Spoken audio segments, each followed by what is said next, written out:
নমস্কার। ঠাকুরমা স্বামীজির সকল ভক্তকে জানাই আমার আন্তরিক শুভেচ্ছা ও প্রণাম। আজ পড়ব শ্রী শ্রী রামকৃষ্ণ কথামৃত। কথামৃতের তৃতীয় খণ্ডের নির্বাচনী কিছু অংশ, যেখানে ঠাকুর ঈশ্বরচন্দ্র বিদ্যাসাগর মহাশয়ের বাড়ি গেছেন এবং তার সঙ্গে বিশেষ কিছু কথোপকথন হয়েছে, সেই বিশেষ মুহূর্তের কথা আজ আমরা পড়ব। আসুন ঠাকুরের প্রণাম মন্ত্রটি আগে পড়ে নিই। ওম স্থাপকায় চ ধর্মস্য সর্বধর্ম স্বরূপিণী অবতার বরিষ্ঠায় রামকৃষ্ণায় তে নমঃ। এরপর কথামৃতের প্রণাম মন্ত্রটি পড়ি।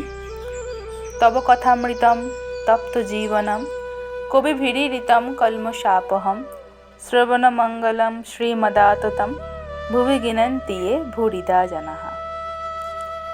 আজ শনিবার, শ্রাবণের কৃষ্ণা ষষ্ঠী তিথি, 5ই আগস্ট 1882 খ্রিস্টাব্দ, বেলা 4টা বাজবে।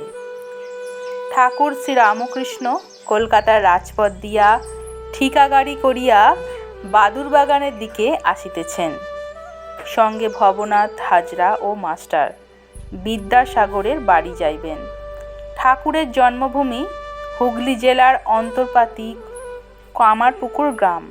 এই গ্রামটি বিদ্যাসাগরের জন্মভূমি বীরসিংহ নামক গ্রামের নিকটবর্তী। ঠাকুর শ্রী রামকৃষ্ণ বাল্যকাল হইতে বিদ্যাসাগরের দয়ার কথা শুনিয়া আসিতেছেন।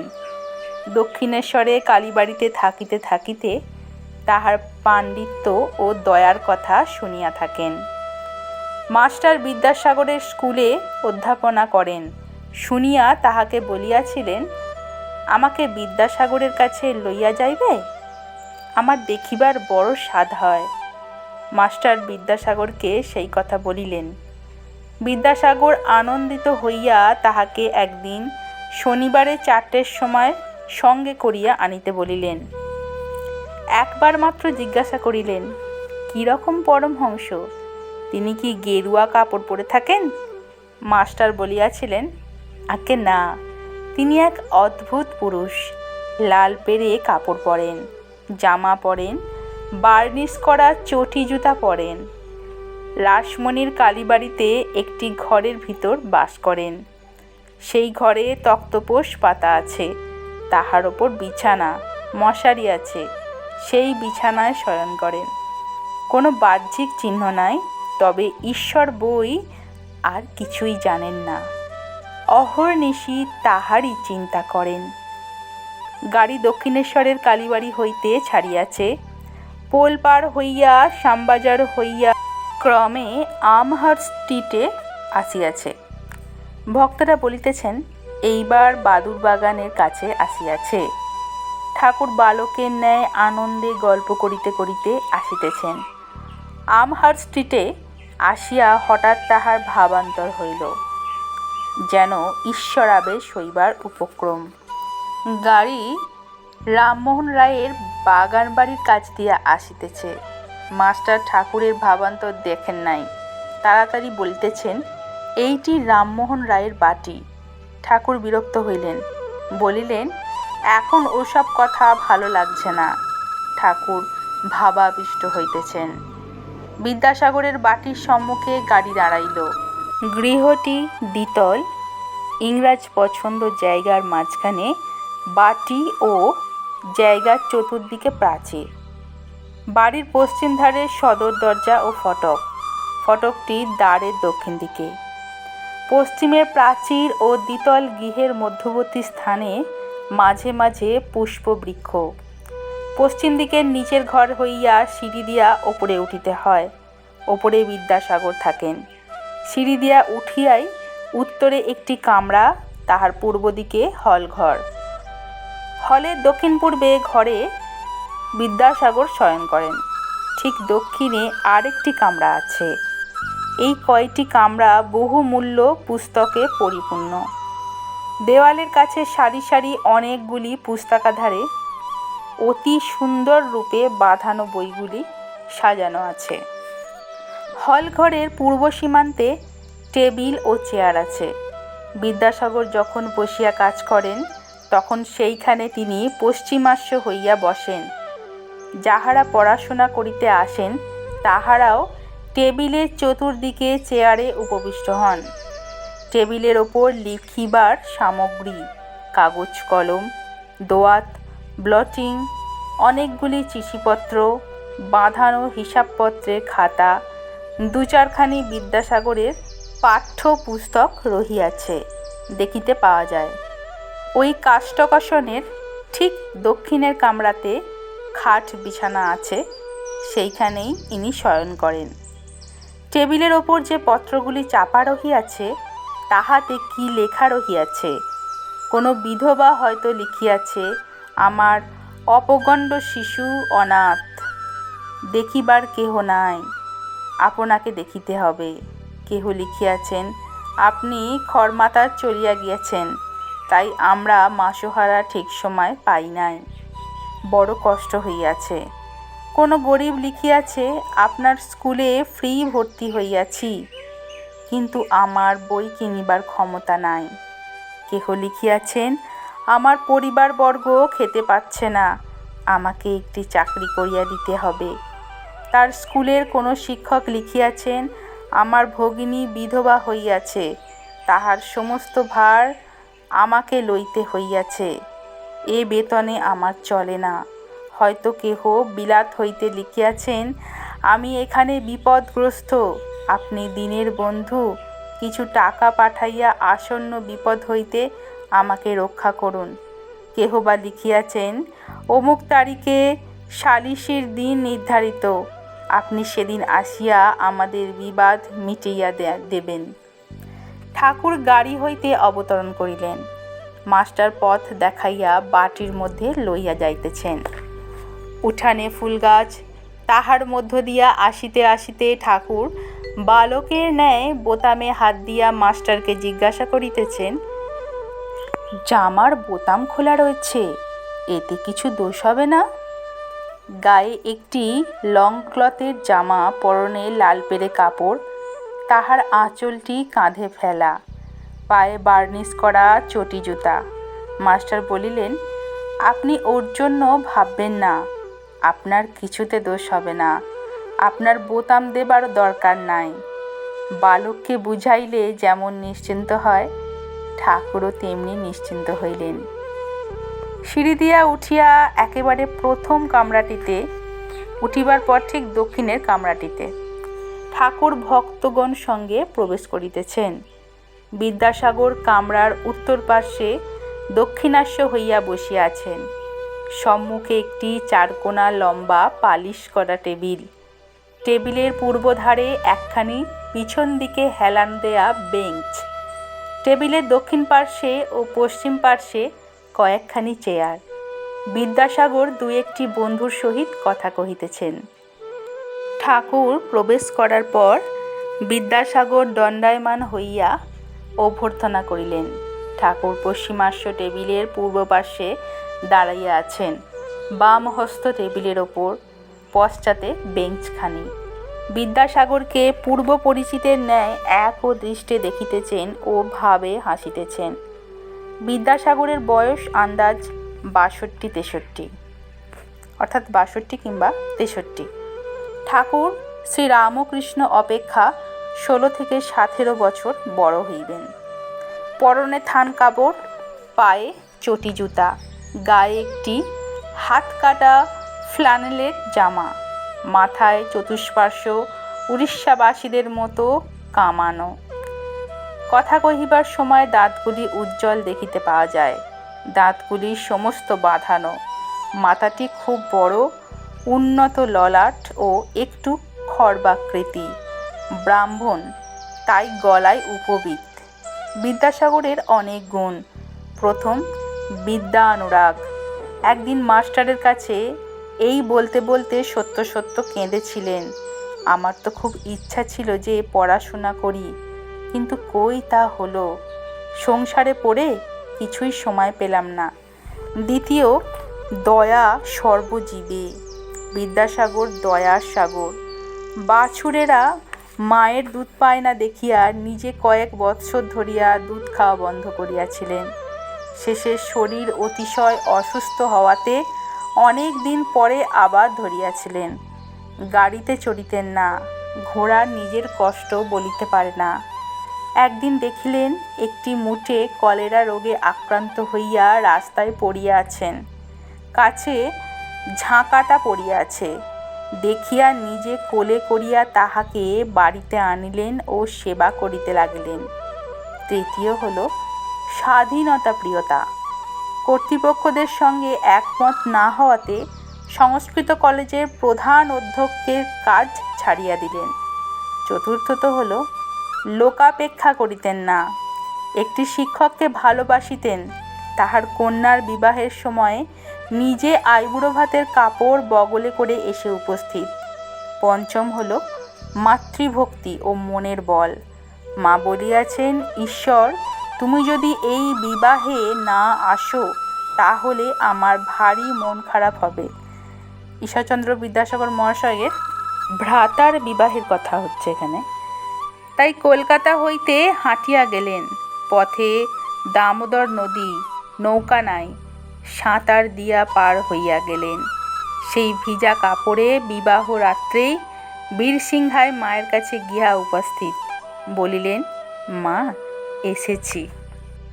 ঠাকুর ভাবাবিষ্ট হইতেছেন ও কিয়ৎক্ষণ ভাবে দাঁড়াইয়া আছেন। ভাব সংবরণ করিবার জন্য মধ্যে মধ্যে বলিতেছেন, জল খাবো। দেখিতে দেখিতে বাড়ির ছেলেরা ও আত্মীয় বন্ধুরা আসিয়া দাঁড়াইলেন। ঠাকুর ভাবাবিষ্ট হইয়া বেঞ্চের ওপর বসিতেছেন। একটি 17 কি 18 বছরের ছেলে সেই বেঞ্চে বসিয়া আছে। বিদ্যাসাগরের কাছে পড়াশোনার সাহায্য প্রার্থনা করতে আসিয়াছে। ঠাকুর ভাবাবিষ্ট, ঋষির অন্তর্দৃষ্টি, ছেলের অন্তরের ভাব সব বুঝিয়াছেন। একটু সরিয়া বসিলেন ও ভাবে বলিতেছেন, মা, এই ছেলের বড় সংসার আসক্তি। তোমার অবিদ্যার সংসার, এ অবিদ্যার ছেলে। যে ব্যক্তি ব্রহ্মবিদ্যার জন্য ব্যাকুল নয়, শুধু অর্থকরী বিদ্যা উপার্জন করে তাহার পক্ষে বিড়ম্বনা মাত্র। এই কথা কি ঠাকুর বলিতেছেন? বিদ্যাসাগর ব্যস্ত হইয়া একজনকে জল আনিতে বলিলেন ও মাস্টারকে জিজ্ঞাসা করিতেছেন, কিছু খাবার আনিলে ইনি খাবেন কি? তিনি বলিলেন, আজ্ঞে, আনুন না। বিদ্যাসাগর ব্যস্ত হইয়া ভিতরে গিয়া কতকগুলি মিঠাই আনিলেন ও বলিলেন, এগুলি বর্ধমান থেকে এসেছে। ঠাকুরকে কিছু খাইতে দেয়া হইল। হাজরা ও ভবনাথ কিছু পাইলেন। মাস্টারকে দিতে আসিলে তারপর বিদ্যাসাগর বলিলেন, ও ঘরের ছেলে, ওর জন্য আটকাচ্ছে না। ঠাকুর একটি ভক্ত ছেলের কথা বিদ্যাসাগরকে বলিতেছেন। সে ছোকরাটি এখানে ঠাকুরের সম্মুখে বসেছিল। ঠাকুর বলিলেন, এই ছেলেটি বেশ সৎ, আর অন্তঃসার যেমন ফল্গু নদী, ওপরে বালি, একটু খুঁড়লে ভেতরে জল বইছে দেখা যায়। মিষ্টি মুখের পর ঠাকুর সহাস্যে বিদ্যাসাগরের সঙ্গে কথা কহিতেছেন।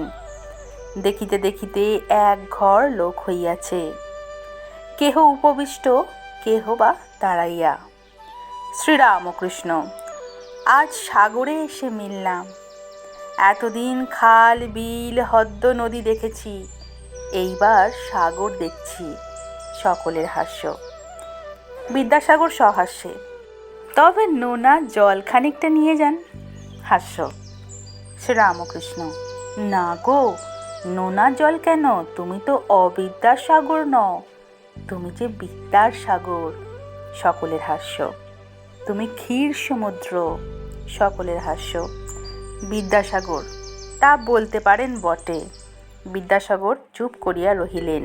ঠাকুর কথা কহিতেছেন, তোমার কর্ম সাত্ত্বিক কর্ম, সত্যের রজ, সত্যগুণ থেকেই দয়া হয়।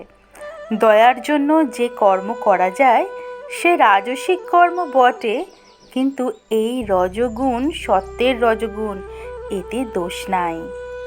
সুখদেবাদি লোকশিক্ষার জন্য দয়া রেখেছিলেন, ঈশ্বর বিষয় শিক্ষা দিবার জন্য। তুমি বিদ্যাদান, অন্নদান করছো, এও ভালো, নিষ্কাম করতে পারলে এতে ভগবান লাভ হয়। কেউ করে নামের জন্য, কেউ পুণ্যের জন্য, তাদের নিষ্কাম কর্ম নয়। আর সিদ্ধ তো তুমি হয়েই আছো। বিদ্যাসাগর: মহাশয়, কেমন করে? শ্রীরামকৃষ্ণ সহাস্যে: আলু পটল সিদ্ধ হলে তো নরম হয়, তা তুমি তো খুব নরম, তোমার অত দয়া। হাস্য। বিদ্যাসাগর সহাস্যে: কলাই বাটা সিদ্ধ তো শক্তই হয়। সকলের হাস্য। শ্রীরামকৃষ্ণ: তুমি তার নয় গো, শুধু পণ্ডিতগুলো দর কাঁচাপাড়া, না এদিক না ওদিক। শুকনি খুব উঁচুতে ওঠে, তার নজর ভাগাড়ে। যারা শুধু পণ্ডিত শুনতেই পণ্ডিত, কিন্তু তাদের কামিনী কাঞ্চনে আসক্তি শকুনির মতো পচা মরা খুঁজছে। আসক্তি অবিদ্যার সংসারে, দয়া ভক্তি বৈরাগ্য বিদ্যার ঐশ্বর্য। বিদ্যাসাগর চুপ করিয়া শুনিতেছেন। সকলেই এক দৃষ্টে এই আনন্দময় পুরুষকে দর্শন ও তাহার কথামৃত পান করিতেছেন। বিদ্যাসাগর মহাপণ্ডিত। তখন সংস্কৃত কলেজে পড়িতেন। তখন নিজের শ্রেণীতে সর্বোৎকৃষ্ট ছাত্র ছিলেন। প্রতি পরীক্ষায় প্রথম হইতেন ও স্বর্ণ পদকাদি বা ছাত্রবৃত্তি পেতেন। ক্রমে সংস্কৃত কলেজে প্রধান অধ্যাপক হইয়াছিলেন। তিনি সংস্কৃত ব্যাকরণ ও সংস্কৃত কাব্যে বিশেষ পারদর্শিতা লাভ করিয়াছিলেন। অধ্যাবসায় গুণে নিজে চেষ্টা করিয়া ইংরেজি শিখিয়াছিলেন। ধর্ম বিষয়ে বিদ্যাসাগর কাহাকেও শিক্ষা দিতেন না। তিনি দর্শনাদি গ্রন্থ পড়িয়াছিলেন। মাস্টার একদিন জিজ্ঞাসা করেছিলেন, আপনার হিন্দু দর্শন কিরূপ লাগে? তিনি বলেছিলেন, আমার তো বোধ হয় ওরা যা বুঝতে গেছে বোঝাতে পারে নাই। হিন্দুদের ন্যায় শ্রাদ্ধাদি ধর্মকর্ম সমস্ত করিতেন। গলায় উপবীত ধারণ করিতেন। বাংলায় যে সকল পত্র লিখিতেন তাহাতে শ্রী শ্রী হরিশরণম ভগবানের এই বন্দনা আগে করিতেন। মাস্টার আর একদিন তাহার মুখে শুনিয়াছিলেন তিনি ঈশ্বর সম্বন্ধে কিরূপ ভাবেন। বিদ্যাসাগর বলিয়াছিলেন, তাকে তো জানবার জো নাই, এখন কর্তব্য কি? আমার মতে কর্তব্য আমাদের নিজের এইরূপ হওয়া উচিত যে সকলে যদি সেইরূপ হয় পৃথিবী স্বর্গ হয়ে পড়বে। প্রত্যেকের চেষ্টা করা উচিত যাতে জগতের মঙ্গল হয়। বিদ্যা ও অবিদ্যার কথা কহিতে কহিতে ঠাকুর ব্রহ্মজ্ঞানের কথা কহিতেছেন। বিদ্যাসাগর মহাপণ্ডিত। স্বরদর্শন পাঠ করিয়া দেখিয়াছেন, বুঝি ঈশ্বরের বিষয় কিছুই জানা যায় না। শ্রীরামকৃষ্ণ: ব্রহ্ম বিদ্যা ও অবিদ্যার পার, তিনি মায়াতীত। এই জগতে বিদ্যা মায়া অবিদ্যা মায়া দুই আছে। জ্ঞান ভক্তি আছে, আবার কামিনী কাঞ্চনও আছে। সৎ আছে, অসৎ আছে, ভালোও আছে, আবার মন্দও আছে। কিন্তু ব্রহ্ম নির্লিপ্ত। ভালো মন্দ জীবের পক্ষে, সৎ অসৎ জীবের পক্ষে, তাঁর ওতে কিছুই হয় না। যেমন প্রদীপের সম্মুখে কেউ বা ভাগবত পড়ছে আর কেউ বা জাল করছে, প্রদীপ নির্লিপ্ত। সূর্য শিষ্টের ওপর আলো দিচ্ছে, আবার দুষ্টের ওপরও আলো দিচ্ছে। যদি বলো দুঃখ পাপ অশান্তি এই সকল তবে কি? তার উত্তর এই যে ওসব জীবের পক্ষে, ব্রহ্ম নির্লিপ্ত। সাপের ভেতর বিষ আছে, অন্যকে কামড়ালে মরে যায়, কিন্তু সাপের কিন্তু কিছু হয় না। ব্রহ্ম যে মুখে বলা যায় না। সব জিনিস উচ্ছিষ্ট হয়ে গেছে। বেদ পুরাণ তন্ত্র স্বরদর্শন সব এঁটো হয়ে গেছে। মুখে পড়া হয়েছে, মুখে উচ্চারণ হয়েছে, তাই এঁটো হয়েছে। কিন্তু একটি জিনিস কেবল উচ্ছিষ্ট হয় নাই, সেই জিনিসটি ব্রহ্ম। ব্রহ্ম যে কি আজ পর্যন্ত কেহ মুখে বলতে পারে নাই। বিদ্যাসাগর বন্ধুদের প্রতি বলছেন, বাহ, এটি তো বেশ কথা, আজ একটি নূতন কথা শিখলাম। ব্রহ্ম উচ্ছিষ্ট হন নাই। শ্রীরামকৃষ্ণ। এক বাপের দুটি ছেলে। ব্রহ্মবিদ্যা শিখবার জন্য ছেলে দুটিকে বাপ আচার্যের হাতে দিলেন। কয়েক বৎসর পরে তারা গুরুগৃহ থেকে ফিরে এলো। এসে বাপকে প্রণাম করলে। বাপের ইচ্ছা দেখেন এদের ব্রহ্মজ্ঞান কিরূপ হয়েছে। বড় ছেলেকে জিজ্ঞাসা করলেন বাপ, তুমি তো সব পড়েছ, ব্রহ্ম কিরূপ বলো দেখি। বড় ছেলেটি বেদ থেকে নানা শ্লোক বলে বলে ব্রহ্মের স্বরূপ বুঝাতে লাগলো। বাপ চুপ করে রইলেন। যখন ছোট ছেলেকে জিজ্ঞাসা করলেন, সে হেঁট মুখে চুপ করে রইল, মুখে কোনো কথা নাই। বাপ তখন প্রসন্ন হয়ে ছোট ছেলেকে বললেন, বাপু, তুমি একটু বুঝেছ, ব্রহ্ম যে কি তা মুখে বলা যায় না। মানুষ মনে করে আমরা তাকে জেনে ফেলেছি। একটা পিঁপড়ে চিনির পাহাড়ে গেছিল, এক দানা খেয়ে পেট ভরে গেল, আর এক দানা মুখে করে বাসায় যেতে লাগলো। যাবার সময় ভাবছে, এবার এসে সব পাহাড়টি লয়ে যাব। ক্ষুদ্র জীবেরা এই সব মনে করে, জানে না ব্রহ্ম বাক্য মনের অতীত। যে যতই বড় হোক না কেন, তাকে কি জানবে? সুখদেবাদি না হয় ঢেউ পিঁপড়ে, চিনির ৮-১০টা দানা না হয় মুখে করুক। তবে বেদে পুরাণে যা বলেছে সে কি রকম বলা জানো? একজন সাগর দেখে এলে কেউ যদি জিজ্ঞাসা করে কেমন দেখলে, সে লোক মুখ হাঁ করে বলে, ওহ কি দেখলুম, কি হিল্লোল কল্লোল। ব্রহ্মের কথাও সেই রকম। বেদে আছে তিনি আনন্দ স্বরূপ, সচ্চিদানন্দ। সুখদেবাদি এই ব্রহ্মসাগর তটে দাঁড়িয়ে দর্শন স্পর্শন করেছিলেন। একমতে আছে তারা এই সাগরে নামেন নাই, এই সাগরে নামলে আর ফিরবার জো নাই। সমাধিস্থ হলে ব্রহ্মজ্ঞান হয়, ব্রহ্মদর্শন হয়। সে অবস্থায় বিচার একেবারে বন্ধ হয়ে যায়, মানুষ চুপ হয়ে যায়। ব্রহ্ম কি বস্তু মুখে বলবার শক্তি থাকে না। নুনের ছবি অর্থাৎ লবণ পুত্তলিকা বা নুনের পুতুল সমুদ্র মাপতে গেছিল। সকলের হাস্য। কত গভীর জল তাই খপর দেবে, খপর দেওয়া আর হলো না। যাই নামা অমনি গলে যাওয়া, কে আর খপর দিবে? এখন একজন প্রশ্ন করিলেন, সমাধিস্থ ব্যক্তি যাহার ব্রহ্মজ্ঞান হয়েছে তিনি কি আর কথা কন না? শ্রীরামকৃষ্ণ বিদ্যাসাগরাদির প্রতি। শঙ্করাচার্য লোকশিক্ষার জন্য বিদ্যার আমি রেখেছিলেন। ব্রহ্মদর্শন হলে মানুষ চুপ হয়ে যায়। যতক্ষণ দর্শন না হয় ততক্ষণই বিচার। ঘি কাঁচা যতক্ষণ থাকে ততক্ষণই কলকলানি।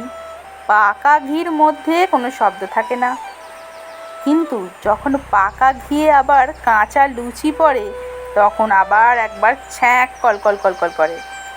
যখন কাঁচা লুচিকে পাকা করে তখন আবারও চুপ হয়ে যায়। তেমনি সমাধিস্থ পুরুষ লোকশিক্ষা দিবার জন্য আবার নেমে আসে, আবার কথা কয়। যতক্ষণ মৌমাছি ফুলে না বসে ততক্ষণ ভন ভন করে। ফুলে বসে মধুপান করতে আরম্ভ করলে চুপ হয়ে যায়। মধুপান করবার পর মাতাল হয়ে আবার কখনো কখনো গুনগুন করে। পুকুরে কলসিতে জল ভরবার সময় ভগ ভগ শব্দ হয়, পূর্ণ হয়ে গেলে আর শব্দ হয় না। সকলের হাস্য। তবে আর এক কলসিতে যদি ঢালাঢালি হয় তাহলে আবার শব্দ হয়। সকলের হাস্য। নমস্কার।